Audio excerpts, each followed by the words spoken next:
மொத்தத்துல ஒரு மதுரைக்காரரா இருக்க பெருமைப்படுறீங்களா? மதுரை பாஷை ஐ- பேசுறது. ஐயோ, உண்மையிலே இல்லை, உண்மையிலேயே என்னன்னா, நான் சொல்லும்போது பெற்றது அன்னை வளர்த்தது சென்னைன்னு சொல்லுவேன்.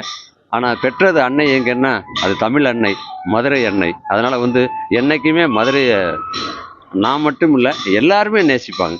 நீங்க விஜய் அவர்களோட நிறைய நெருங்கி பழகி இருக்க வாய்ப்பு இருந்திருக்கு, பழகி இருக்கீங்க. இப்ப அவரை ஒரு கார்னர் பண்ற மாதிரி சுச்சுவேஷன்ல இருக்கு. அவருக்கு நீங்க இந்த இடத்துல என்ன சொல்லுங்க? இல்லைங்க, இப்போ பொதுவாகவே யாரையும் யாருமே கார்னர் பண்ண முடியாது. ஏன்னா எல்லாருக்கும் அவங்கவுங்களுக்கு ஒரு வட்டம் இருக்குது, அவங்கவுங்களுக்கு ஒரு ரசிகர்கள் இருக்காங்க, அவங்கள சுற்றி ஒரு கூட்டம் இருக்குது. அதனால் இவங்க அப்படின்னு சொல்லி யாரையும் யாரும் கார்னர் பண்ண முடியாது. நிறையா படங்கள் நடிச்சிருக்கேன், நல்ல நண்பர், நிறையா மனம் விட்டு பேசியிருக்கோம்.